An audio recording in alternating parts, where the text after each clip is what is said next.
May isang di 4, may isang di 2. May gumata ka dalig no?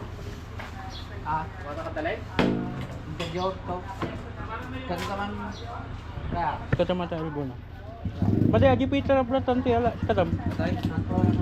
Tayo elbow gataan tamo lang. Madi gataan mo mala elbow. Ay nanya mo lang. Ay May natin ah. Atalog na garo. Pinapatay kalog na.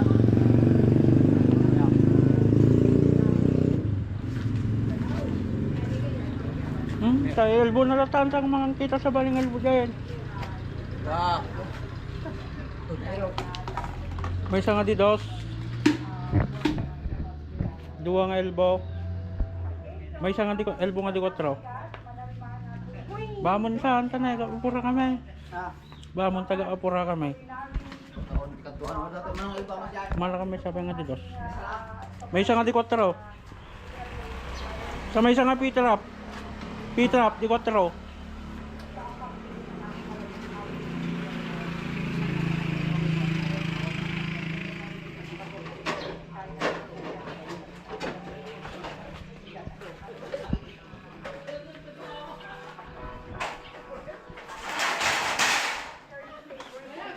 Hindi, pitrap saan, pitrap.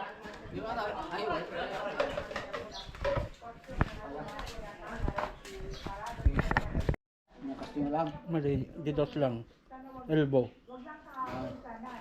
Duwa.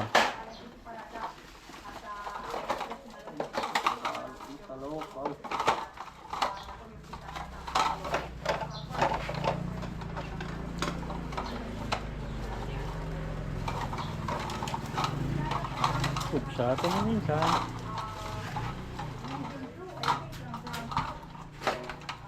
Wah. Uy, sa may isang ati. Na dos na lang. Yun eh. Ay, huwag mo talaga.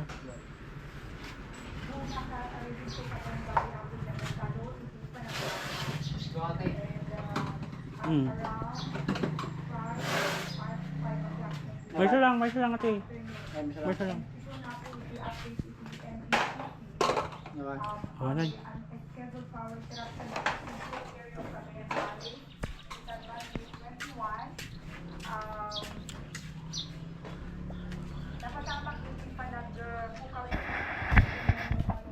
Ini low ba tayo? Low ba tayo?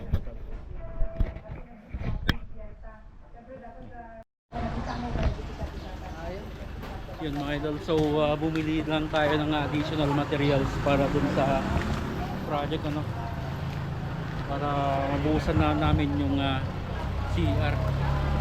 So let's go. A few moments later.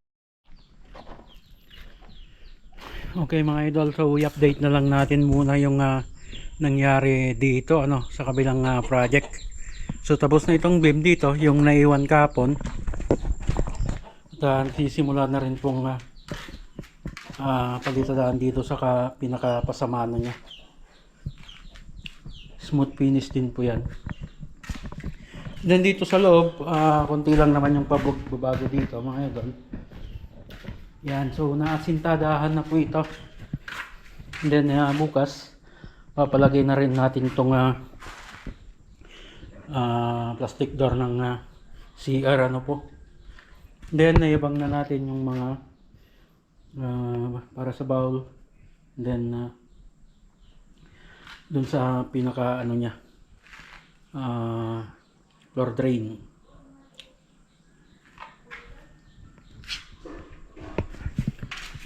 And then i-update pa natin dito sa loob ano po. Yan, so na first coat na po ito ng primer.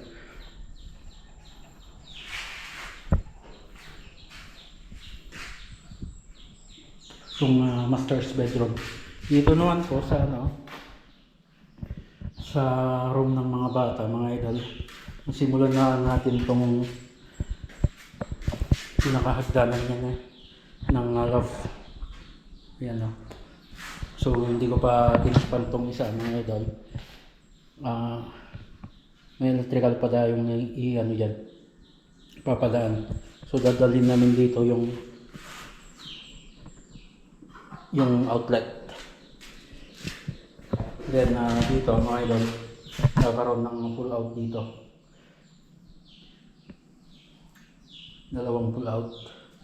Mali, tatlong ano po yan, drawer.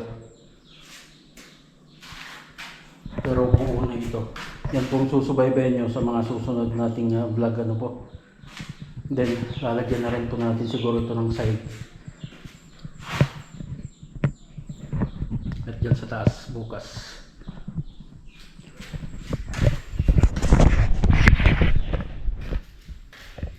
Okay mga idol, so yan yung update dito sa kabilang project ano po.